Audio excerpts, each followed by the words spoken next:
Ma jument Gazelle était mourante. Une personne m'a proposé de prier pour elle, au nom de Jésus. 2 jours après, Gazelle était miraculeusement guérie.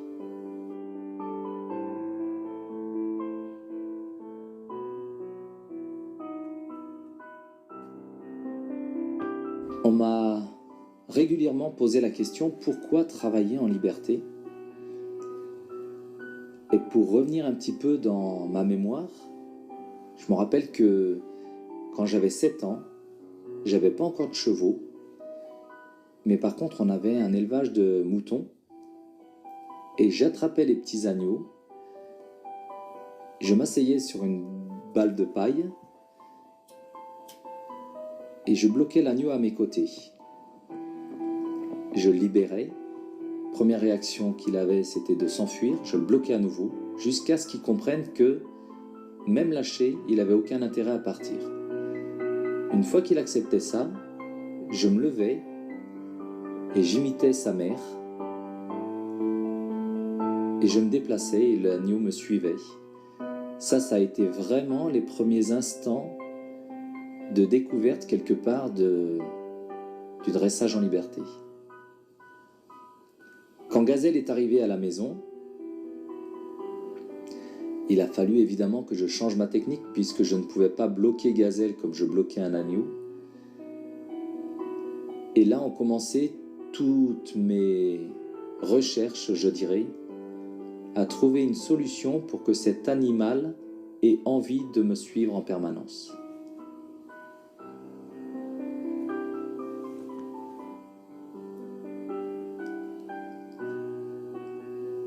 Après beaucoup d'essais, j'ai même pensé une fois à lui faire croire que je courais aussi vite qu'elle. J'ai compris qu'il fallait mettre de l'inconfort quand elle s'en allait et du confort quand elle venait. Puis un jour, j'ai pris une petite branche par terre et j'ai commencé à taper sur son épaule. Et ce jour-là, elle a déclenché un pas dans ma direction. Ça a été vraiment le premier geste qui m'a amené à faire de la liberté, à contrôler ma jument, et je m'en sers encore aujourd'hui. Quand je vais entraîner mes chevaux, je veux qu'on soit dans une sensation de plaisir et non pas de travail. Quelqu'un m'a dit un jour, tu es avec tes chevaux comme Dieu est avec nous. Tu nous demandes d'exécuter des choses tout en nous laissant la totale liberté de les faire.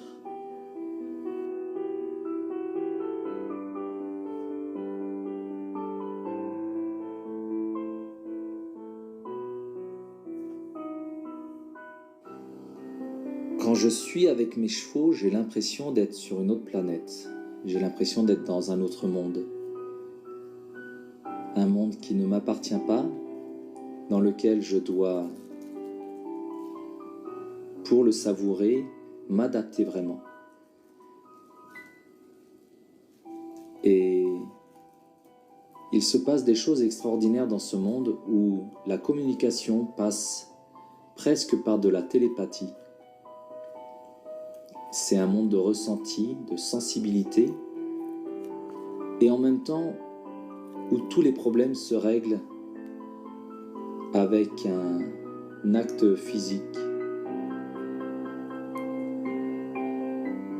Je me suis rendu compte que les chevaux préféraient qu'on les touche plutôt qu'on leur parle.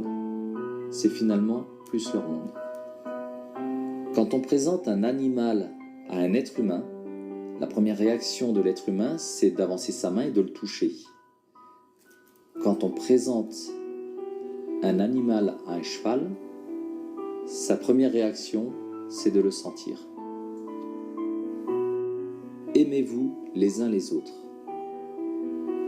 Pour moi, c'est une phrase clé parce que sans amour, rien ne se construit.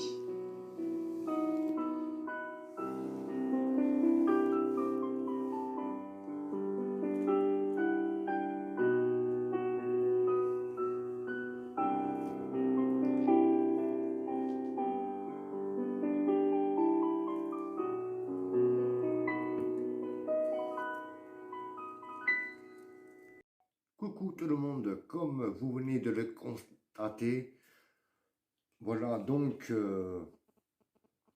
j'espère que cette vidéo va vous faire un grand plaisir, de zizir de plaisir. Je m'excuse pour tout à l'heure, j'ai fait n'importe quoi, voilà, je vous explique, j'ai fait n'importe quoi, tout ça parce que j'étais pressé. Donc j'ai fait n'importe quoi, j'avoue. Là, oui, je mérite le pouce rouge. Là oui. Là oui, je mérite le pouce rouge. J'ai fait n'importe quoi. Je vous le dis, tout ça parce que j'étais pressé par rapport à mon travail. Travail veut dire l'argent. J'étais pressé. J'ai fait n'importe quoi. Dernière fois, je m'excuse. Là maintenant, franchement, j'ai fait les choses bien. Voilà. Je vais vous envoyer maintenant illico, presto, resto, lapudo. Les jeux sont faits et poilonnés. Je vais vous envoyer la vidéo, la méga vidéo, choup atate, le témoignage de mon père sur notre vie à nous. Voilà. Donc, je vous souhaite vraiment un excellent visionnage. Le pouce bleu, abonne-toi si c'est pas fait. Bienvenue dans mon compte de Billy, chasseur de fantômes. Il y a un peu de tout. Il y aura bien sûr enquête paranormale, témoignages sur les animaux, surtout sur les chevaux, sur le dressage et petit à petit, future vidéo, je vous expliquerai le même témoignage de mon propre père que vous allez voir là, un instant. C'est exactement pareil. Bienvenue dans notre vie, à nous, dans les chevaux non fake. On nous appelle l'homme qui murmure à l'oreille des chevaux. Sur ce, bon visionnage. Bisous à tout le monde. La vidéo, elle parle des chevaux, elle parle de mon père. Vous allez voir mon propre père pour la première fois. Voilà, c'est lui qui a accepté, puisque moi je lui en ai parlé, de faire cette vidéo rien que pour moi. Voilà, que je puisse vous montrer. Voilà, donc vous allez voir mon père, vous allez entendre son témoignage. Bon visionnage, et tout ce que je vous dis c'est réel, non fake. Le pouce bleu, le commentaire, abonne-toi si c'est pas fait, et bisous à tous.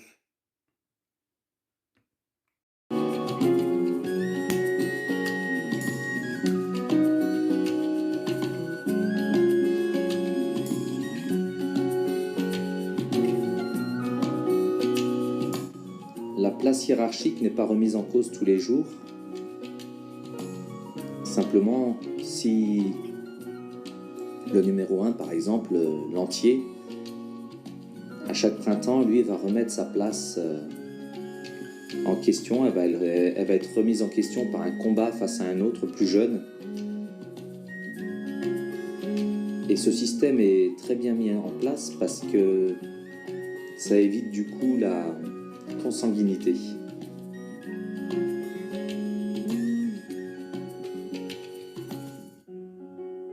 Le père reste plusieurs années au sein du harem, tant qu'il est assez puissant pour le garder. Et du coup, il est évident que chaque mâle est repoussé et chaque femelle est conservée, ce qui fait qu'il vient à se reproduire avec ses propres filles. Mais pour finir, le mâle est délogé de sa place. Donc après, c'est quelqu'un d'autre qui prend son harem et qui prend donc ses filles et ainsi de suite.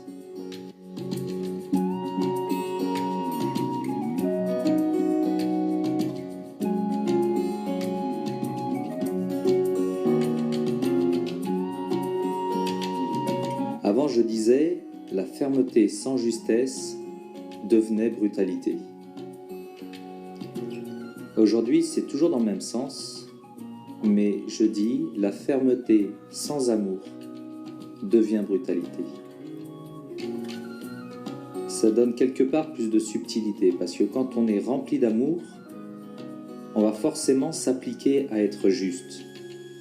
Et ce qui est incroyable avec les chevaux, c'est qu'il vaut mieux faire une maladresse physique, de donner par exemple un coup un peu trop fort, mais en aucun cas changer son état d'esprit. L'état d'esprit doit être toujours débordant d'amour, et justement, grâce à ça, on peut même se permettre de faire des maladresses.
Le langage et le fonctionnement au sein d'un troupeau,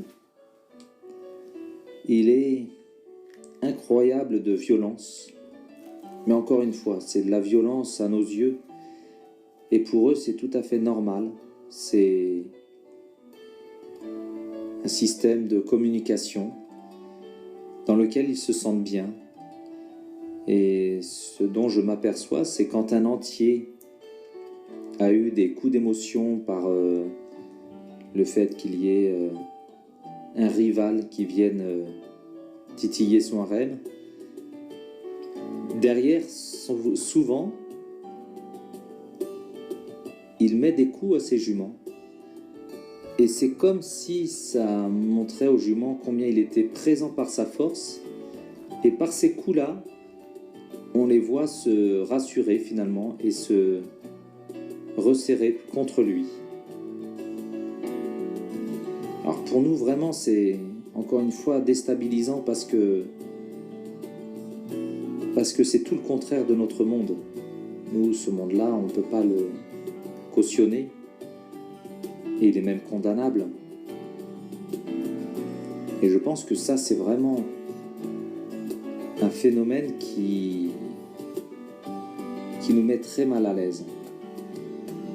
Alors je ne vais pas essayer de frapper mes chevaux pour les avoir près de moi, mais ce que je veux dire, c'est que il y a